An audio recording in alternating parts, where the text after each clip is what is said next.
Hi there, and welcome to Speak English with Christina, where you'll learn American culture and business know-how to become confident in English. Today, I want to take you through a full lesson all about small talk secrets for building great business relationships across cultures. And if you want to activate the subtitles for this video, go ahead and click on the little CC icon down at the bottom. Now, the lesson that we're going to go through today is taken from my course, Successful Small Talk. I'm sure you know by now that we're doing enrollments for this course. And just a quick reminder that when you join the course before Thursday, July 4th, you're going to save 40% on the price of the updated course because all this year we are adding some new lessons and we're updating some of the existing exercises. So you'll get the immediate access to the current version of the course, plus you're going to get all of those new lessons and the updates for free at this, discounted 40% off price of the future course. Now, the first thing before we start, I want you to think, why do you still have difficulties making small talk, and especially in an international context? I want you to think about this. And this is what some of my past students have told me. They say, I want to have deeper conversations, but I lack the reflexes to develop my ideas. So I answer with the minimum and it cuts the conversation. And we saw some ideas on how to solve that problem in some earlier videos. Some other students said, I'd like to try small talk in English more, but I never know how to initiate a conversation. I'm afraid to look ridiculous, and so I miss my chance. And also we looked at that earlier as well, like how to just start a conversation. And this is a very common thing that students say. They say, I'm okay with professional subjects, but when I have to discuss everyday topics, I freeze. It's like I have only 50 to 60% of the words I need. And again, that's very common, but we also saw how, lack of vocabulary is not your biggest problem, despite what you might think, but also, how to get more vocabulary if that makes you feel more confident. Now, don't worry, because you are not alone if you feel like that. I mean, it's like every student I've had has said something like those things. It's normal because you never learned the typical expressions that we always use in small talk, and especially to respond quickly and to continue the conversation. You may feel like that you speak, school English today, but, this course, Successful Small Talk, really helps you to bridge the gap and get to more natural, fluent-sounding English. And it's also normal to feel, lost or frustrated or just blocked, because in a small talk conversation, you have to manage a lot of things. It's not just the English. You're using vocabulary that might be new for you. You have to understand different accents. You've got cultural differences. I mean, that's a lot of stuff for your brain to manage at the same time. And, if you master the most common topics, you'll feel okay for the few times when you don't have the exact word, because you'll know how to continue nevertheless, and you won't feel blocked or stuck just because you don't have that precise word that you might have in your native language, but you'll know how to manage that situation, how to continue confidently, and just have a good conversation and build a good relationship, because we saw how important small talk is in building good business relationships. Now, if you've been doing lots of things alone, like watching YouTube videos, using apps, things like that, I mean, that's great because you're motivated and you're doing it, which is already better than a lot of students. But sometimes you need a little help. You need a little push. You need some guidance. And that's where I come in with the course Successful Small Talk.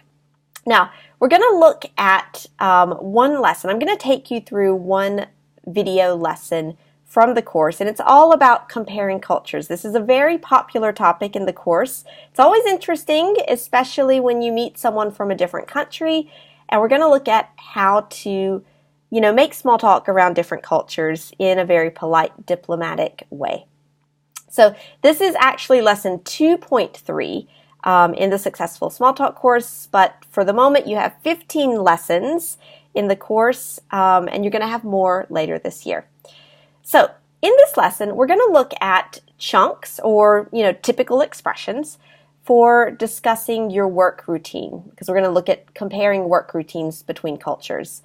You're going to look at ways to clarify and check your comprehension that are very natural, and the same thing we native speakers use.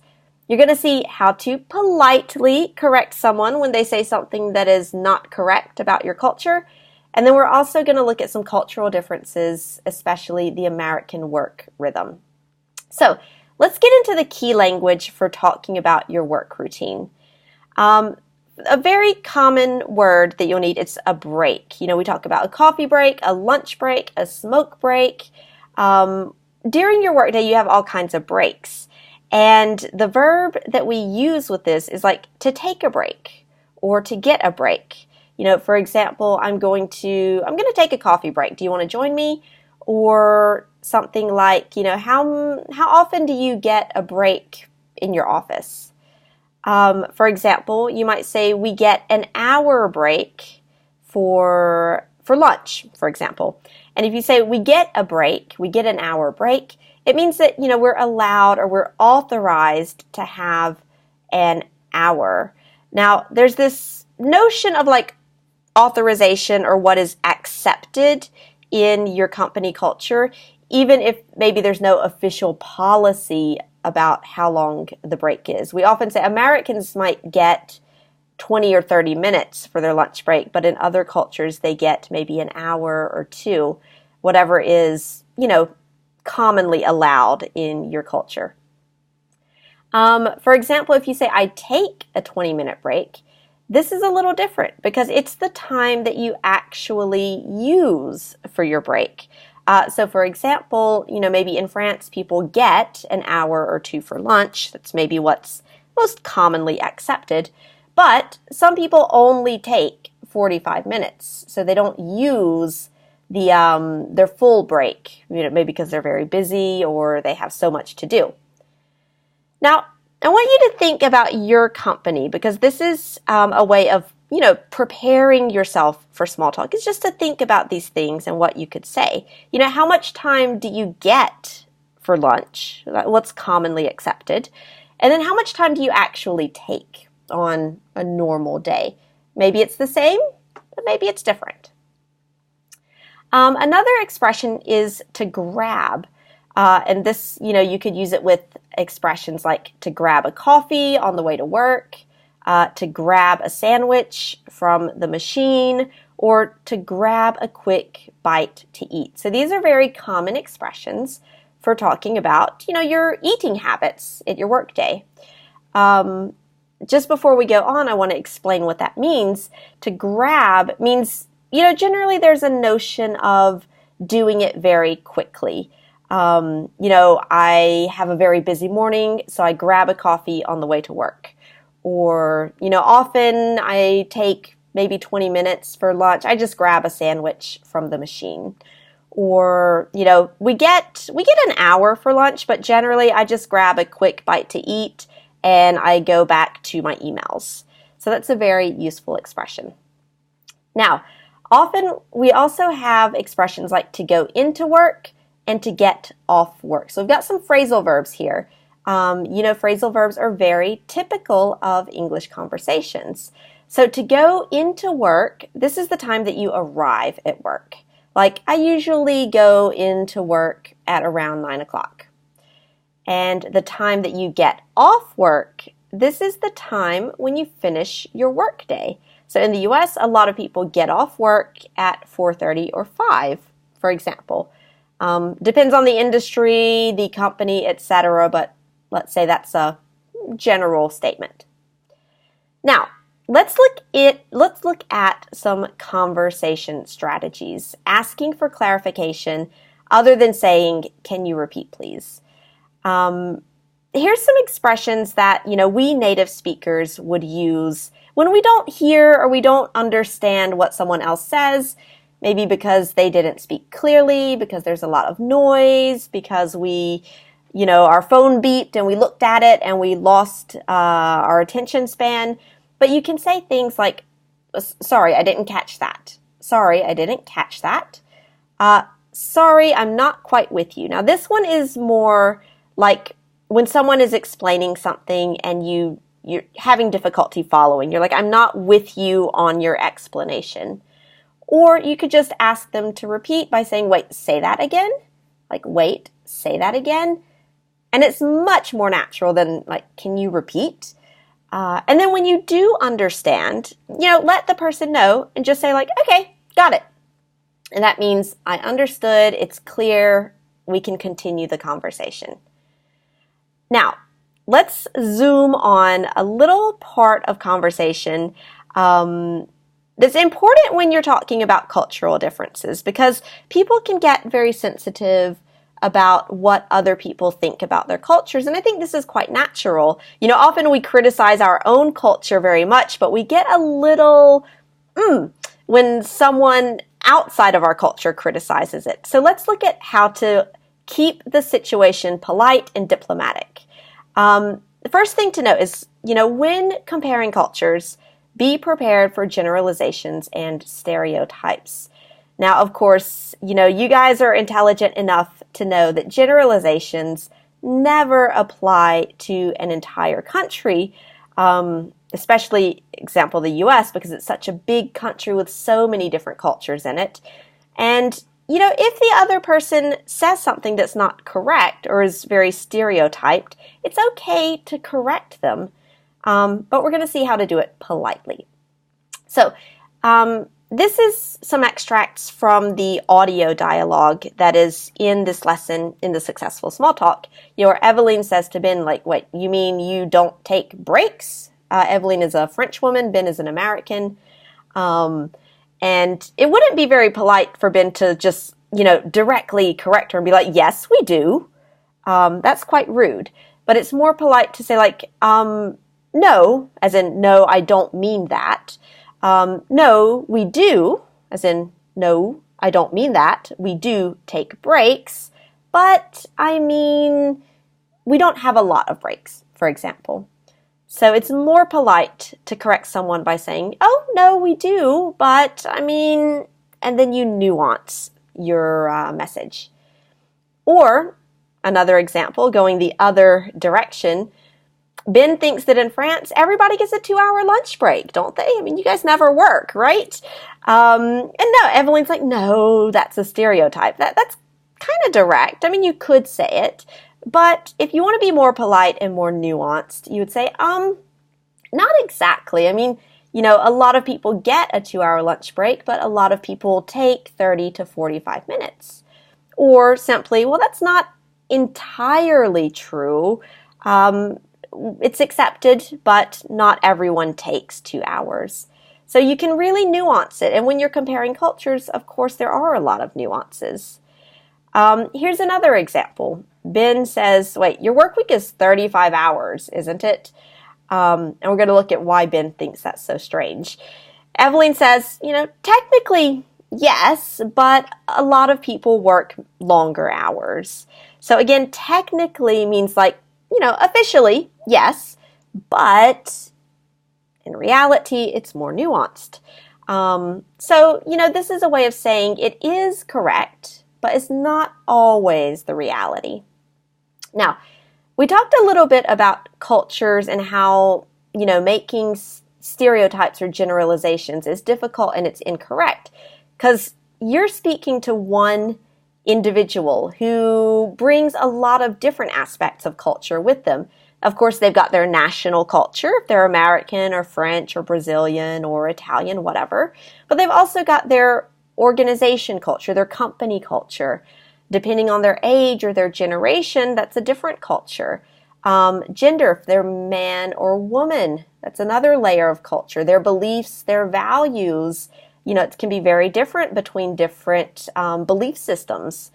Their professional culture for their industry, and then their ethnic culture, depending on, what ethnic group they're from, especially in the US where you have a lot of different ethnic groups. Someone who was born and raised in, I don't know, Chinatown in New York, they may be American, but they're very different from someone who was born and raised in a small village in the middle of Kansas. So, of course, those two individuals, both Americans, but both very different in terms of culture because of those different layers. So just keep that in mind, when you are working internationally.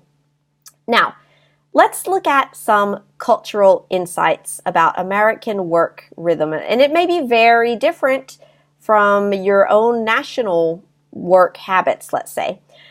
A very interesting book comparing French and Americans. If you speak French, say that, French people or Europeans in general work to live and Americans live to work. Just let you think about that little nuance there. Americans, their life often is their job, and we're going to see why, because it takes so much time in their life.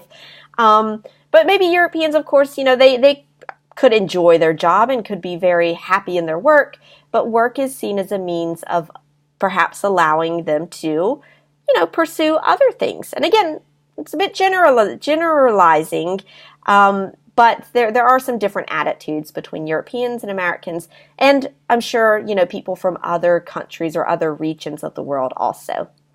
So, things to keep in mind if you're working with Americans. For an American, on time means you arrive 5 to 10 minutes early so that you can start at the announced time. So if you arrive at 9 a.m. for a 9 a.m. meeting, you're a little late. And punctuality is very important in American culture. That's why we have that expression, time is money. So just keep that in mind, especially if your culture has a more flexible notion of time. You want to be sure to arrive just a little bit early. In a typical American workday, we're talking about sort of standard office jobs. Generally, people get to work before 8 a.m. They might get 20 to 30 minutes for lunch, but, take 15 minutes or 20 minutes to grab a quick bite or just have a sandwich at their desk. Lunch is a very light meal in general. Typical work day and work week. Americans tend to get off work earlier than I think, what I've seen in some European countries. Some Americans get off their office job as early as 4:30. Not everyone, but some people may. A standard work week is 40 hours, but in reality, most people work 47 hours or more. In fact, there was a Gallup poll which looked at this and said the 40-hour work week is actually longer by 7 hours. So typical work week, 47 hours, but over half of Americans work 50 or more hours per week, and 1 in 5 Americans regularly works 60 plus hours. So when we said Americans live to work, you see how much it takes up in their lives. About vacation, some people say America's like no vacation nation. A lot of employees don't take their vacation days throughout the year. They don't have a lot of vacation days, but the little that they have, they're not taking it. That's what we say when we say you're leaving vacation days on the table. You're not taking them.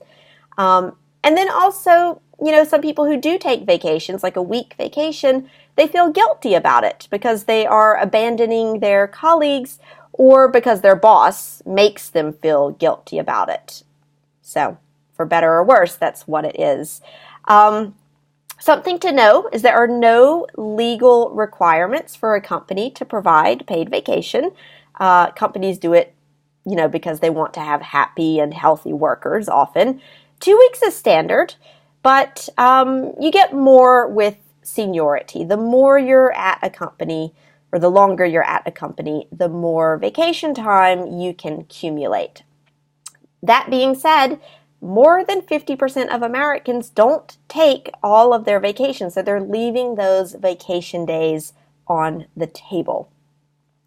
So that's it for this lesson from Successful Small Talk course. We looked at the chunks for discussing your work routine, how to clarify and check comprehension, how to politely correct someone when they say something very stereotypical about your culture, and then the American work rhythm. And that would be the end of the video lesson for Module 2.3 in the session, but that's just one part of the lesson. And you've got 15 lessons like this where you've got the audio dialogue, the script, the video lesson that we looked at today, worksheets, a practice dialogue, a script to help you correct your own conversations, and, lots more things in every lesson. Now, I want to take a minute just to go a little more into detail about the Successful Small Talk course and how it's really going to help you to change the way that you make small talk. And I want to share some stories or some quotes from just a few of the students who have gone through this course that you can see here. Some of the top benefits, according to past students, is that it improved their global level of English, not just for small talk, but their level overall. They felt like they had better speaking skills in English, felt more comfortable and confident when I speak English. They have the strategies and more expressions, so more confidence.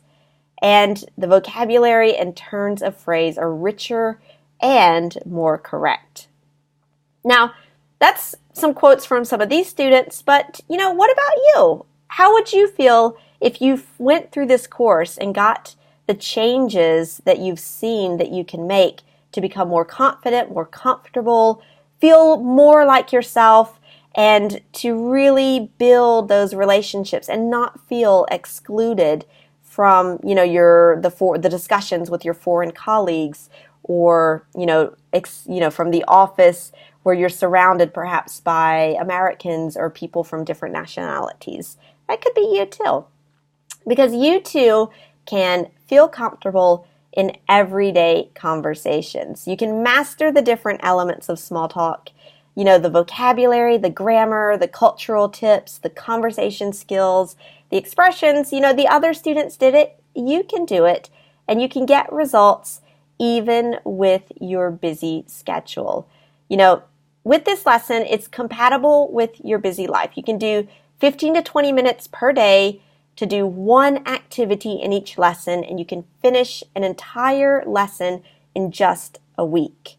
You can start when you want, you can work when you want. There are no fixed times for this course. You just connect to it and you do it, and you make progress to finally feel comfortable and confident in everyday conversations in English. And it's just a great feeling. Like so many students have said, how much they feel better about themselves because they just go and they can make these conversations. And it's really like, it's a super feeling for them, but it's a super feeling for me as well, because, I know what it's like to try to make friends in a different language. It's not easy. And that's why I really want to help you with this. So join before Thursday, July 4th. You're going to get 40% off the price of the upcoming version of the course. Plus, you're going to get the all of the new lessons and the updates later this year. But you also get immediate access to the current course, and you get access for life. Now, if you're thinking, okay, yes, but I want speaking practice. I need to speak and I need someone to correct me. Well, we have you covered. With the booster pack, you're going to get the online course, immediate access plus the updates. You are also going to get a 3-month group program, which will start in September. And you also get 3 months of conversation practice in the Faster Fluency Conversation Club, which you can start immediately, or you can start a little later if now is not the perfect time for you. Now, before we finish up, I just want to give you a little successful small talk tip to master the Jedi mind trick that's going to give you some instant confidence with your English. When you're making conversation with someone that you don't know, it's normal to feel nervous when you're meeting them. You concentrate too much on your English, your accent, you become tense, your English becomes worse, and it's just a bad spiral. However, in real life, you're less nervous when you're speaking with friends or people that you know. So just imagine that you're meeting an old friend. Just, do a little mind trick on yourself and say, okay, I know this person, we're comfortable with each other. I'm just going to go talk to him like I would talk to my friend. And I promise you, it works. I don't know how it works, but I've had students try this and they were surprised. They're like, I don't know, but it worked. So, if you are ready to start this journey with me to become confident, comfortable, and to feel like yourself in small talk conversations in English, go to the link that's on the screen. I'll put the link in the notes below also. Choose your pack, the Essentials pack, it's the online course, or the Booster pack, the online course plus the group lessons plus the conversation practice. Make your payment on the secure payment page. You're going to get immediate access to the online course and start your journey to comfortable conversations and better business relationships today. All right. Now, if you have any questions about the course, about the Essentials pack, the Booster pack, anything, put your questions in the comments and I will be more than happy to answer them so you can decide if this course is for you. All right. Thanks a lot and I will see you soon. Bye.